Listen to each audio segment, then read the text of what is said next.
आज इंडिया को मेलबर्न में एक ऐसी शिकस्त हुई है जिसकी शायद कोई तवक्को नहीं कर रहा था कि इस अंदाज में यकतरफा मुकाबले के बाद इंडिया को शिकस्त होगी।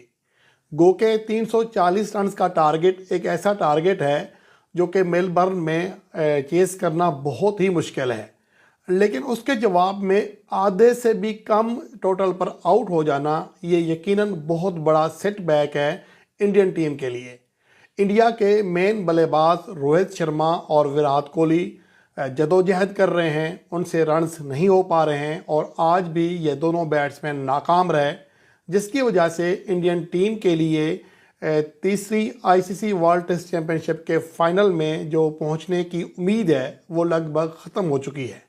लेकिन अभी भी आज का मैच हारने के बावजूद इंडिया के पास आखिरी रास्ता मौजूद है कि वो फाइनल के लिए क्वालिफाई कर सकती है और ऑस्ट्रेलिया का रास्ता रुक सकता है। अस्सलाम दोस्तों, इंडिया ऑस्ट्रेलिया के बीच इस साल का आखिरी टेस्ट मैच, इस साल का सबसे लंबा टेस्ट मैच भी है, मगर कंट्रोवर्शियल तरीके के साथ ये ख़त्म हुआ क्योंकि जायसवाल जिस वक्त आउट हुए, अगर वो उस वक्त आउट ना होते तो नो वन नोस, हो सकता है उसके अगली बॉल पे आउट होते, हो सकता है वो ना आउट होते और मैच को ड्रॉ की तरफ ले जा सकते थे।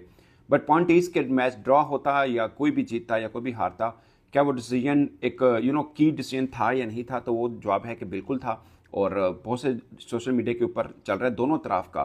सुनील गावस्कर साहब ने कहा कि ये क्लियरली नॉट आउट था जो कि आउट दिया, और ये जो टीवी एम्पायर थे वो बांग्लादेश के हैं और उसके ऊपर इंडियन फैंस बहुत शोर भी मचा रहे हैं कि ये एक कंट्रोवर्शियल डिसीजन दिया गया, एक नॉट आउट क्रिकेटर था और उसको आउट करार दे दिया गया क्योंकि स्निकोमीटर के ऊपर एज नज़र नहीं आ रहा था, मगर टीवी एम्पायर ने फिर भी आउट दिया और फील्ड अंपायर ने आउट नहीं दिया था। इससे पहले आईसीसी का जो रूल था कि आपको अगर फील्ड अंपायर ने आउट नहीं दिया और आपको कंक्रीट एविडेंस नहीं मिल रहा है तो आप उसको आउट करार नहीं दे सकते हैं। बट यहाँ पर भी उनको शायद डिफ्लेक्शन थोड़ी नज़र आई, डिफ्लेक्ट हुआ, बॉल मुड़ा थोड़ा सा, इस बात पर उन्होंने आउट दिया, लेकिन स्निकोमीटर के ऊपर एज नज़र नहीं आ रहा था। और मुझे केएल राहुल का याद आ रहा है, वहाँ पे बॉल इतना डिफ्लेक्ट नहीं हुआ था, स्निकोमीटर पर एज नज़र आया था तब उनको आउट दिया था, और जहाँ पर स्निकोमीटर के ऊपर एज नहीं आया और तब भी टीवी एम्पायर ने उनको आउट करार दिया। मुझे लगता है कि हॉटस्पॉट को यहाँ पर यूज़ कर लेना चाहिए था, मतलब हॉटस्पॉट यूज़ होता है क्योंकि उसमें सब चीज़ें क्लियर हो जानी थी, तो इसके ऊपर कंक्रीट एविडेंस आ जाता। बट अमूमन आउट उस चीज़ के ऊपर दिया जाता है जहाँ पर कंक्रीट एविडेंस हो के बिल्कुल ठीक है। शायद टीवी एम्पायर को लगा कि बॉल डिफ्लेक्ट हुआ, थोड़ा सा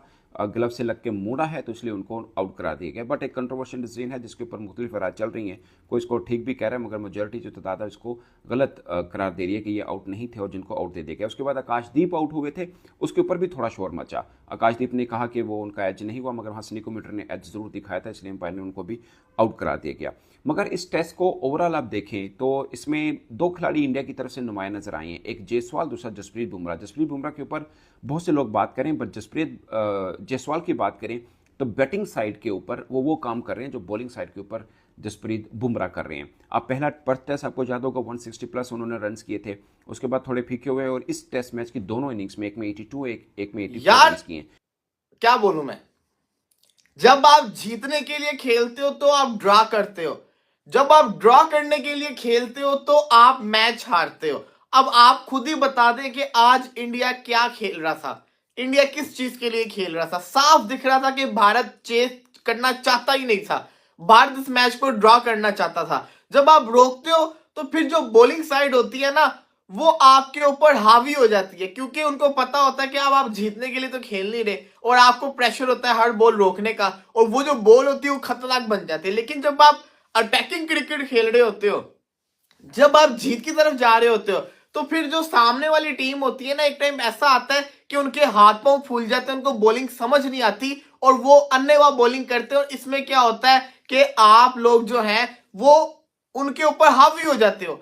अब हुआ क्या कि आपकी टीम, मैं भारतीय फैन से मुखातिब हूं, कि आपकी टीम में जो आपका कप्तान है वो इस टीम के ऊपर सबसे बड़ा बोझ है। उसको ये एहसास नहीं है कि वो क्रिकेट जिसको कहते हैं ना, जब खेलने आते हैं वो आते साथ आउट होके चले जाते, पूरी भारत की टीम के ऊपर प्रेशर आ जाता है। जी तो जनाब, इंडिया की टीम बड़े आराम के साथ बड़े सस्ते में मैच हार गई है। वो मैच जो या तो इंडिया को जीतना चाहिए था या ड्रॉ होना चाहिए था, वो मैच इंडिया की टीम हार गई है। और टू बी ऑनेस्ट, इंडिया के बैटर्स ने बड़ी डरपोकाना, बड़ी थर्ड क्लास बैटिंग की है। और थर्ड क्लास अप्रोच के साथ जब आप खेलते हैं ना, तो आपका यही हश्र होता है। जब आप किसी मैच को ड्रॉ करवाने के लिए खेलते हैं, आप डर के खेलते हैं ना, तो यकीन माने आप जीतना डिजर्व ही नहीं करते।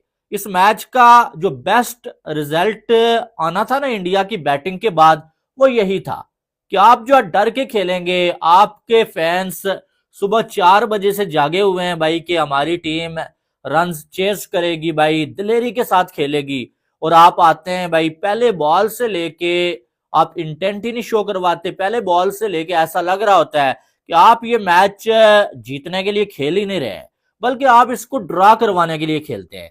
तो हमेशा ये होता है कि जब आप डर के खेलते हैं और आप ड्रॉ के लिए खेलते हैं ना, तो आप ड्रॉ भी नहीं करवा पाते और आप वो मैच हार जाते हैं।